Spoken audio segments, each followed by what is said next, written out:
Believe me, some believers are free thinkers. Over the centuries, some of our predecessors were fed, have their meat like poison, misled by certain theologians with constant theologies that married them to certain creeds and made them conceive seeds with greed like placentas that is now causing their fruits to be fruitless. Instead of getting lost in the circle of the tree, they are sated by the lust of death they tasted from the tree. Now all they want and are tied to is a three-sided polygonal life of me, myself, and I, with the gaze turned away from the Father but an eye for the things of the world at the center.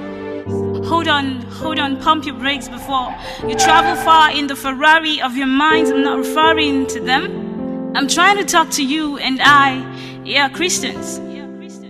When are we gonna let all, and by all I mean all that we are, drop down on our knees, not for what we want from Him, but in timeless and humble veneration of all that He is, instead of getting caught up in deceptive lies of men that claim enlightenment outside the real source of light?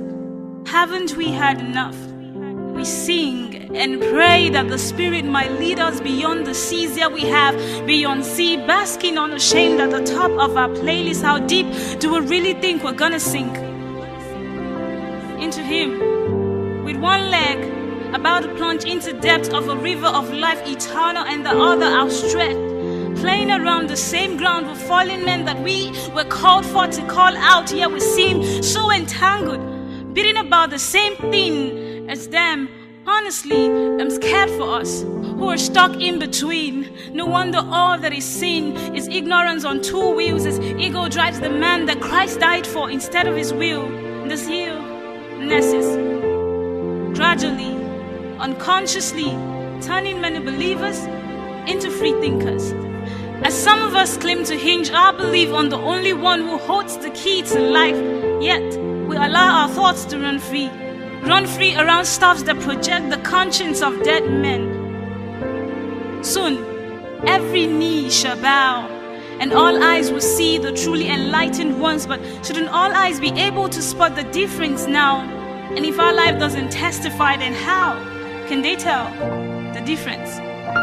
We all seem to be holding so loosely to just a branch of a moral prescription that is merely about feeling right, as if all the core and purpose of life centers around is our outward influence.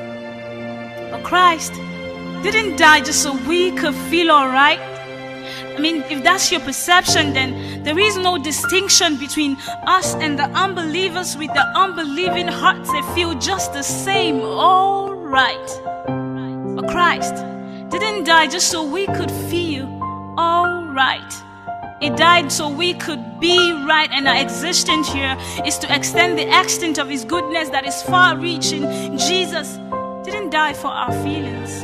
We live and move by faith, but our conviction fades because too many of us, like A.W. Tozer rightly said, just want to enjoy the thrills of feeling right, but unwilling to endure the inconveniences of being right. Because it takes oneness with the Son through self-denial, right?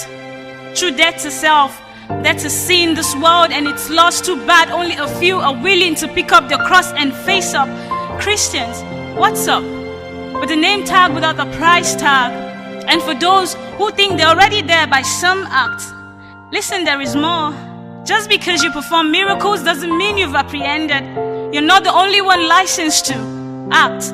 Just ask Moses about his experience with the Egyptian magicians. He'll tell you, don't get me wrong, I do believe in miracles, not magic, but shouldn't what a man is be shown to be more important than what he does? Like Tozer told us, we are more consumed by acts, carried away by the things that we do instead of being every detail of our worship with the King of the Jews.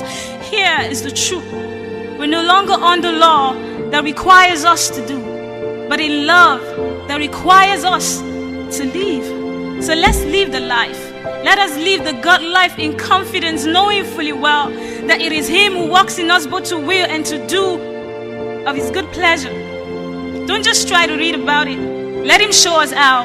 For the Son didn't only die to show us the way to the Father, but to reveal also the ways of the Father and make us one with Him. Let us reposition the condition of our hearts for a reformation by seeking revelation more than we seek relevance. And love is the legal way through. Genuine love for the Father. It is already finished. That's the only thing that's relevant. But if in our lives there are factors more important than this, then we ought to take heed. For we have unknowingly carved for ourselves idols out of greed when only God can truly satisfy. Let us not become the Israelites, whom out of impatience suffocated hope in their plastic pride, trying to think God out of their unfettered minds instead of simple obedience and faith. Believe me when I say, some believers are free thinkers, and it didn't just start today.